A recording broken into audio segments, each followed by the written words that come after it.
Eh bien salut à tous les amis, c'est Ascopo, on se retrouve aujourd'hui pour la review du chapitre 908 de One Piece, et franchement, c'était vraiment un chapitre de malade. Il est vraiment meilleur que le précédent. Après je vous cache pas que c'était vraiment grâce à cette fin, parce que c'était vraiment un truc de fou la dernière scène. Décidément, Oda il a vraiment pas fini de nous surprendre avec cet arc, ça c'est vraiment le moins que l'on puisse dire. Mais il est en pause la semaine prochaine, je suis un peu dégoûté mais je m'y attendais parce que ça faisait un certain moment qu'il avait pas pris de pause, donc je suis pas surpris qu'il a pris une pause cette semaine. En tout cas, nul doute que ce chapitre va sûrement faire parler de lui sur internet et que l'on verra sûrement des tonnes et des tonnes de théories là-dessus. Moi je vous dis à tout de suite pour la review de ce chapitre, c'est parti les amis.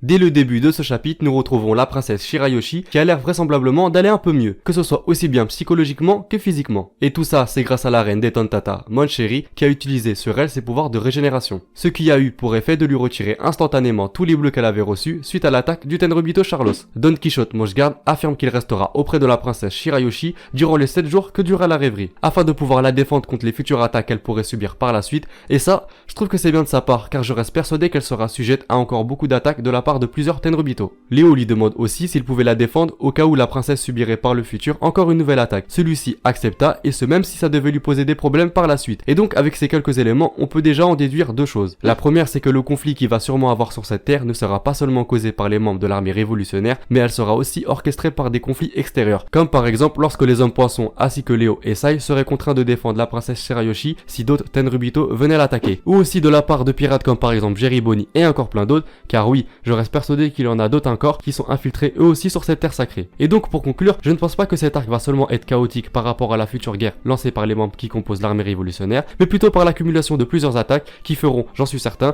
l'un des arcs les plus chaotiques que l'on a vu jusqu'à présent, avec pour principal antagoniste par exemple Sai, Jerry Bonny et Shanks qui auront sûrement un rôle à jouer là-dedans, surtout concernant cette guerre qui s'annonce, c'est vrai, très palpitante, mais surtout car elle risque fortement de causer par la suite des conséquences terribles concernant la paix qui réside actuellement sur le monde, et donc par la suite former une forme de déséquilibre installé depuis déjà plusieurs décennies parmi les 20 familles qui composent les Tenryubito. Concernant Don Quichotte Moshguard et le fait qu'il a dit qu'il assumait pleinement les conséquences qui lui seraient attribuées par la suite, ça veut forcément dire que sa famille doit être en quelque sorte un peu plus importante que celle de la famille Roseward. Et donc si ma théorie concernant la hiérarchie entre les 20 familles des Tenryubito s'avère être exacte, je pense que l'on peut alors aisément imaginer qu'en fonction de l'importance des familles, ils pourraient par exemple avoir certains privilèges que d'autres n'auraient certainement pas, comme par exemple une sécurité plus ou moins grande ainsi que des droits plus ou moins importants, et ce en fonction de l'importance des 20 familles classées par ordre d'actes ou d'ancienneté qu'ils auraient pu commettre par le passé. Un peu plus loin dans le chapitre, nous nous retrouvons à l'entrée du palais de Pangaea. Nous retrouvons à cet endroit 3 portails fortifiés espacés en quelques mètres et bien sûr qui ont été placés sur haute surveillance. Ils ont dû sûrement préparer cette installation spécialement pour cet événement. On a aperçu aussi Jerry Bonny en pleine mission d'infiltration, se faisant passer pour la reine mère du royaume de Kony. Si elle a réussi à faire ça, c'est justement grâce à son fruit du démon qui reste encore néanmoins inconnu. Tout ce que l'on sait à ce sujet, c'est qu'il s'agirait d'un type paramécia qui a pour effet de lui donner le pouvoir de vieillir et de rajeunir à sa guise. Mais pas que, puisqu'elle peut aussi le faire subir à d'autres personnes, et ça on l'a vu à Shabonji. Les nombreuses questions que je me pose là concernant, c'est pourquoi et surtout pour qui elle s'est vue octroyer cette mission d'infiltration. Peut-être, et ça doit sûrement être le cas, qu'elle a dû comme beaucoup d'autres pirates s'allier à un Yonkou, lequel, j'ai ma petite idée sur la question, elle a dû sûrement s'être alliée avec Shanks. Comme on sait, Shanks est lui aussi un marigeoise, ça nous donne déjà un petit indice. Ça pourrait aussi expliquer entre autres comment elle a fait pour se libérer à ce moment-là, et donc après s'être fait capturer tout d'abord par Barbe Noire, elle s'est ensuite retrouvée prisonnière et ce, face à l'amiral en chef Akainu, et Shanks il a dû sûrement la sauver à ce moment-là. En plus, qui d'autre que Shanks aurait pu la délivrer des mains de Akainu? Je vois pas d'autre solution pour ma part. En tout cas, je me suis un peu éloigné du sujet. Pour en revenir au chapitre, Jerry Bonny a essayé de bloquer le passage à Charlotte, et ça, on sait pas encore pourquoi, mais en vain de toute façon, puisque son père est parti directement à la rescousse de son fils, au grand désespoir de Jerry Bonny qui s'est bien sûr enfui très rapidement. À mon avis, lorsque Roseward va apprendre qui a fait ça à son fils, il y aura sûrement un énorme conflit opposant la famille de Roseward à celui de la famille Don Quichotte. Nous retrouvons aussi Kuma lors de ce chapitre, et ça faisait longtemps qu'on l'avait pas vu,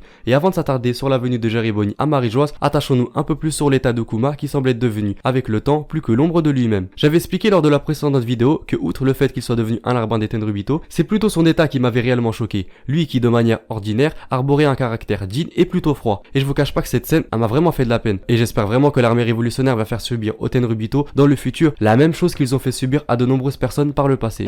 On a pu aussi voir que Jerry Bonny était en larmes face à cette scène.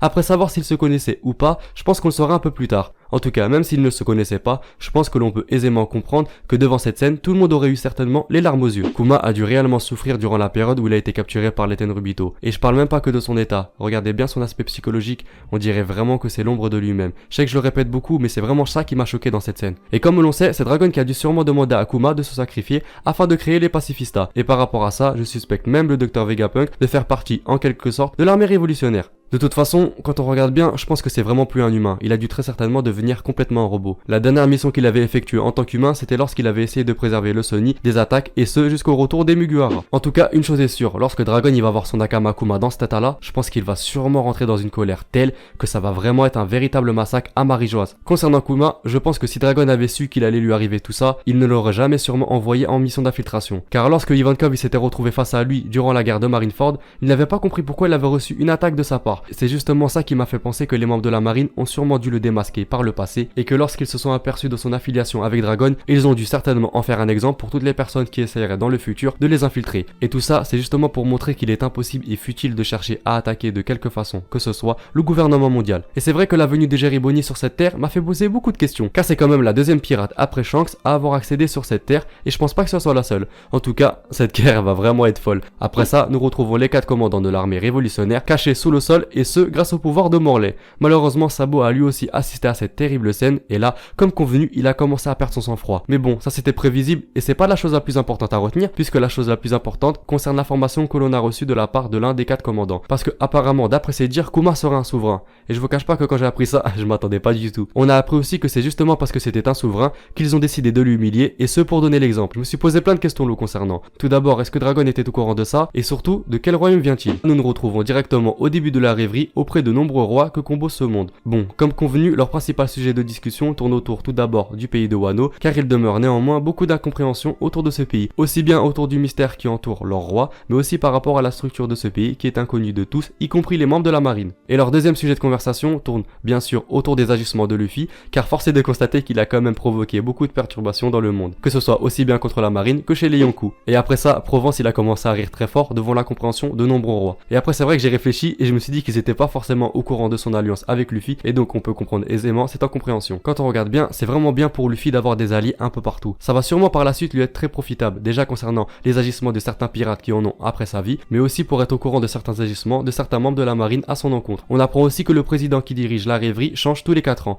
Cette fois-ci, c'est le roi Bollywood, et le roi Riku, il avait l'air bizarrement de s'inquiéter. Mais pourquoi? Je pense que peut-être la personne qui dirige la rêverie peut prendre en quelque sorte quelques décisions, et ce même si certains rois s'y opposent. Et si c'est le cas, je pense que ce serait vraiment problématique pour Luffy, puisqu'il va sûrement se voir octroyer une future attaque de la part de l'un des membres qui compose les 3 amiraux, et peut-être que l'on verra pour la première fois le taureau vert, qui sait. Ou alors, et je pense que c'est la raison la plus plausible, un nouveau combat opposant Fujitora à Luffy. En plus, Akenu lui avait ordonné de capturer Luffy s'il voulait un jour pouvoir revenir au QG de la marine. Bon après c'est vrai que c'est mieux que Luffy se précipite de rejoindre le pays de Wano, comme ça elle sera au moins tranquille contre la marine, et donc se focaliser à 100% contre son combat face à Kaido. On apprend aussi que la famille Nefertari a été la seule des 20 membres fondateurs à décider de rester à la surface. De ce fait, Cobra et Vivi, si on regarde bien, c'est des Tenryubito. Et ça fait vraiment bizarre de le dire parce que je les vois vraiment pas comme ça. Et donc grâce à ça, on sait dès à présent qu'il réside à Marie-Joise non pas 20 familles, mais plutôt 19. Peut-être même que Kuma faisait partie de la famille du roi Cobra. C'est peut-être à cause ou grâce à cette famille plutôt que le père de Doflamingo a décidé de faire la même chose que Cobra. Bon la famille, là on passe à la page la plus importante de ce chapitre, puisque l'on assiste à une scène vraiment surréaliste, celle de l'inclinaison de tous les membres du Gorosei face à leur seul et unique roi, qui s'appelle apparemment Im. Non mais là c'est vraiment trop, je me suis posé tellement de questions le concernant. Tout d'abord, la question la plus importante c'est qui est-il? Et aussi, pourquoi les 5 Doya se sont inclinés devant lui de cette manière alors qu'il ne s'incline même pas devant les autres Tenryubito? Et aussi, pourquoi il a le droit de s'asseoir sur ce trône alors qu'il était formellement interdit de s'asseoir? Mais pas que, puisqu'il a l'air de connaître beaucoup de mystères et d'endroits cachés à Marie-Joise, mais surtout parce qu'il connaît l'emplacement de ce mystérieux chapeau qui doit être sûrement, pour ma part, une arme antique. Mais la chose chose la plus importante concernant ces dernières pages, ce ne sont pas les agissements de Im, mais plutôt les dires des membres du Gorosei, puisqu'il nous explique déjà de une qu'ils sont là uniquement pour lui, puisqu'il lui demande quelle est la lumière qu'il souhaite voir disparaître de l'histoire. Et comme j'ai l'habitude de vous le dire à chaque vidéo, il faut vraiment être attentif à chaque phrase que Oda peut laisser dans son manga. Car si on regarde bien, ils ont pas dit du monde, mais de l'histoire. Et quand j'ai entendu ça, j'ai directement compris que lors de ce scan, nous nous retrouvons en face du principal méchant de l'histoire. Ça c'est sûr et certain. Tout ce qui est Barbe Noire, tous ces pirates là, ça vous pouvez oublier. Peut-être même, et je pense que c'est sûrement le cas, qu'il est immortel et qu'il existe dans ce monde depuis déjà plusieurs siècles. Et là, quand j'ai entendu cette phrase, je me suis dit, Oda, il nous a révélé qui a fait disparaître l'histoire du siècle oublié. On sait très bien c'est qui, c'est Im. À mon avis, à un certain moment dans l'histoire, il a dû demander à ce qu'une certaine partie de l'histoire soit oubliée, peut-être pas grâce aux membres du Gorosei, grâce à des personnes qui étaient là bien avant lui et toujours préméditées sous les commandes de Im. Et en tout cas, concernant, et j'insiste encore, la lumière qu'il décidera de faire disparaître de l'histoire, et je vous cache pas qu'à partir de ce moment-là, j'ai directement pensé à Shirayoshi, Barbe Noire, Vivi et surtout à Luffy. Il suffit simplement de voir l'état de leurs photos pour voir à quel point il semble avoir la haine envers ces 4 personnes. Et quand je me suis mis à réfléchir, je pense que s'il a brisé toutes ces photos, c'était pas pour rien, c'est qu'ils avaient sûrement tous un lien en commun, celle de détenir une arme antique. Car comme l'on sait, Shirayoshi c'est d'abord une arme antique, et je reste persuadé que via Franky, Luffy en possède une. Donc avec Shirayoshi qui en possède une et Franky, il nous reste Vivi et Barbe Noire. Concernant Vivi, ou en tout cas la famille du roi Riku, sachant que c'était des Tenryubito à la base, je pense qu'il est très probable qu'ils possèdent une arme antique chez eux. Et pour ce qui concerne Barbe Noire, vu son ambition et sa confiance vis-à-vis de sa puissance, je ne pense pas qu'elle soit uniquement pour rien. Elle n'est pas seulement due à ses pouvoirs du fruit du démon, mais plutôt grâce à l'obtention d'une arme antique qu'il a dû acquérir par le passé. Et donc si tout cela se révèle être exact, je pense que l'on peut comprendre pourquoi il désire d'une certaine manière tous les anéantir. Après savoir si les autres Tenryubito sont au courant de l'existence de Im, ça je pense que c'est encore une autre question. En tout cas, nul doute que la suite de ce chapitre restera dans la lignée des précédents, qu'il risque d'être fort en rebondissement et surtout riche en intensité, parce qu'avec des personnages comme Dragon, Sabo, Shanks et surtout l'arrivée de Im, je suis sûr que l'on ne va pas être déçu la famille. Et bien voilà, cette vidéo est d'ores et déjà terminée, j'espère sincèrement qu'elle vous aura plu. Si c'est le cas, n'hésitez pas à vous abonner si c'est pas encore fait, à activer la petite cloche si vous êtes abonné à la chaîne pour ne rien louper des prochaines sorties, à lâcher votre plus gros like des familles, à partager un maximum cette vidéo, c'est vraiment important, à rejoindre le Discord, je suis vraiment actif là-dessus. Je répète assez souvent mais c'est vrai, ça fait vraiment plaisir que vous soyez de plus en plus nombreux à rejoindre ce Discord. Moi je vous souhaite une bonne journée ou une bonne soirée, ça dépend à quelle heure vous regardez ces vidéos. Sur ce, portez-vous bien la famille, Jana. また夜が明ければお別れ夢は時幻に